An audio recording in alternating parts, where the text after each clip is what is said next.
மிஸ்கினோட ரோலுங்க உண்மையிலே இப்போ வந்து சமீப காலத்து கான்ட்ரவர்ஷியல் சப்ஜெக்ட் யாருன்னு பாத்தீங்கன்னா மிஸ்கின்.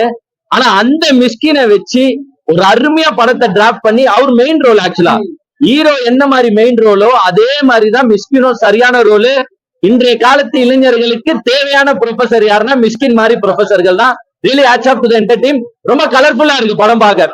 நல்லா பிரைட்டா அங்கங்க வந்து கேர்ள்ஸ் எல்லாம் போட்டு பாய்ஸ் லைக் பண்ற மாதிரி கேர்ள்ஸ் எல்லாம் போட்டு அழகா ரிலாக்ஸேஷனா உங்களுக்கு ஒன்னும் வல்கராவும் எடுத்துட்டு போல சூப்பரா கலர்ஃபுல்லா எடுத்துட்டு போய் அழகா க்ளோஸ் பண்ணிருக்காங்க.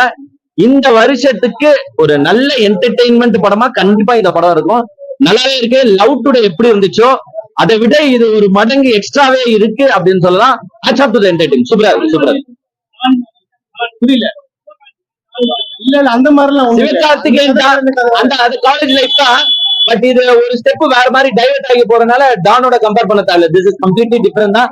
நல்லா இருக்கு, சூப்பரா இருக்கு. அந்த லவ் ஸ்டோரி விஜய் சித்து தான் வராரு. சோ கே ரவிக்குமார் சார் இருக்காரு. நிறைய டீம்ஸ் உள்ள இருக்கிறதுனால ஒவ்வொரு சீனுக்கும் உங்களை கைத்தட்ட வச்சிருக்காங்க. சூப்பரா எடுத்திருக்காங்க. கதை நல்லா இருந்தா படம் நல்லா தான் இருக்கும். இது கதை நல்லா இருக்கு, அதனால படம் நல்லா இருக்கு. கதையே ஒன்னும் இல்லாம நான் 400 கோடி 500 கோடி போட்டு படத்தை மட்டும் தான் எடுப்பேன் அப்படின்னும் போதுதான் நல்லா இருக்காது. கதை நல்லா இருக்கு. காஸ்ட் அண்ட் க்ரூ அருமையா செலக்ட் பண்ணிருக்காங்க. ஒவ்வொரு கேரக்டர்ஸும் நெயில் பண்ணி அதுக்கான சீன்ஸை கொடுத்திருக்காங்க. இம்பார்ட்டன்ட் கேரக்டர்ஸ் எல்லாம் இப்ப விஜய் சித்துலாம் வரனால அவர் ஆடியன்ஸ் உள்ள வந்து பார்ப்பாங்க. கண்டிப்பா இந்த மாதிரி சில கேரக்டர்ஸை சூஸ் பண்ணி போட்டனால படம் பிரதீப் ரங்கநாதனுக்கு வர ஃபேன்ஸ், அதை தாண்டி விஜய் சித்துக்கு வர ஃபேன்ஸ், அதை தாண்டி அங்கங்க பிஸ்கினுக்கு எல்லாம் வர ஃபேன்ஸ் வரும்போது எல்லா சீனுக்கும் கைத்தட்டல் கன்ஃபார்ம். சூப்பரா இருக்கு.